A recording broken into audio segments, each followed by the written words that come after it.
चंद्रयान 3 की बड़ी कामयाबी, चंद्रमा पर पानी और बर्फ की खोज में अहम प्रगति। इसरो के चंद्रयान 3 मिशन ने चंद्रमा पर पानी और बर्फ की खोज में बड़ा कदम बढ़ाया है। विक्रम लैंडर के चेस्ट प्रयोग ने उच्च अक्षांश वाली मिट्टी का तापमान मापा, जिससे वहां बर्फ और पानी के जमाव की संभावना बढ़ी है। इसरो वैज्ञानिक दुर्गा प्रसाद के अनुसार यह खोज भविष्य में चंद्रमा पर मानव बसाहट और अन्वेषण के लिए बेहद महत्वपूर्ण साबित हो सकती है। सुप्रीम कोर्ट के जजों का मणिपुर दौरा, राहत शिविरों का निरीक्षण। सुप्रीम कोर्ट के जजों का प्रतिनिधिमंडल जस्टिस BR गवई के नेतृत्व में मणिपुर पहुंचा।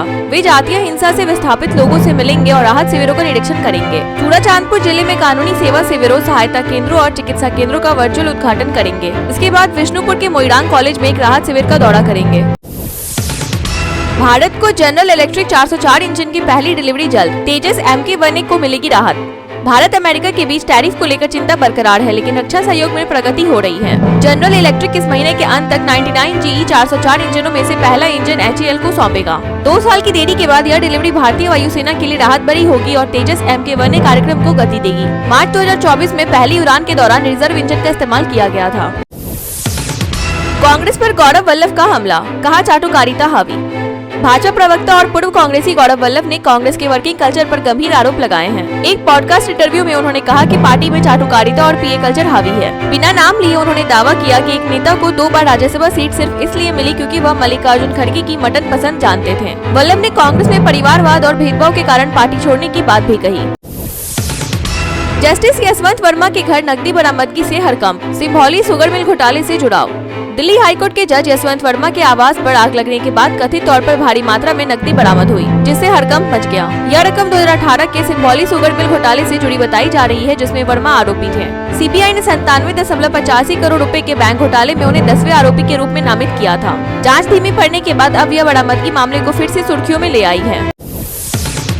पाकिस्तान के राष्ट्रीय दिवस समारोह में भारत रहा दूर, जाकिर नायक को सम्मानित करने पर आपत्ति। नई दिल्ली स्थित पाकिस्तानी उच्चायोग में राष्ट्रीय दिवस समारोह आयोजित हुआ, लेकिन भारतीय अधिकारी इसमें शामिल नहीं हुए। भारत ने इस्लामी उपदेशक जाकिर नायक को सम्मानित करने के लिए पाकिस्तान की आलोचना भी की। पाक उच्चायोग के प्रभारी साद अहमद वराइश ने भारत पाक संबंधों में सुधार और कश्मीर मुद्दे के हल की बात कही। हालांकि यह स्पष्ट नहीं है कि भारतीय अधिकारियों को आमंत्रित किया गया था या नहीं। विदेश मंत्रालय ने इस पर प्रतिक्रिया देने से बचाव किया। शशि थरूर की भाजपा नेता संग फोटो वायरल, सियासी अटकलें तेज। कांग्रेस नेता शशि थरूर की भाजपा के राष्ट्रीय उपाध्यक्ष संग फ्लाइट में ली गई तस्वीर वायरल हो रही है। भाजपा नेता ने फोटो शेयर करते हुए लिखा, आखिरकार हम एक ही दिशा में चल पड़े हैं। थरूर ने इसे शरारती टिप्पणी बताया, लेकिन हाल ही में उन्होंने मोदी सरकार की कई बार तारीफ की है, जिससे अटकलें तेज हो गयी। क्या थरूर की राजनीतिक दिशा बदलने वाली है? चर्चाएं जोर पकड़ रही है। जस्टिस यशवंत वर्मा के घर नकदी बरामदगी पर बवाल, सुप्रीम कोर्ट ने दी सफाई। दिल्ली हाईकोर्ट के जज यशवंत वर्मा के आवास पर नकदी मिलने की खबरों से हलचल तेज है। वकीलों ने सख्त कार्रवाई की मांग की, जबकि सुप्रीम कोर्ट ने स्पष्ट किया कि उनका तबादला इस मामले से जुड़ा नहीं है। हाईकोर्ट के चीफ जस्टिस DK उपाध्याय ने कहा कि अदालत गंभीरता से जांच कर रही है। जस्टिस वर्मा शुक्रवार को कोर्ट नहीं पहुंचे, वहीं फायर डिपार्टमेंट ने नकदी बरामदगी की खबरों की पुष्टि नहीं की। ट्रंप की ब्रिक्स पर टैरिफ वार्निंग, ट्रंप के वार के बीच बोले जयशंकर।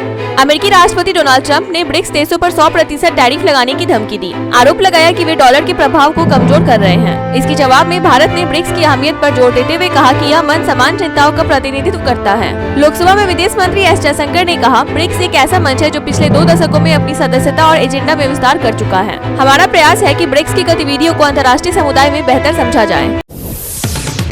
लद्दाख में चीन बना रहा 2 नई काउंटी, भारत ने दर्ज कराया कड़ा विरोध।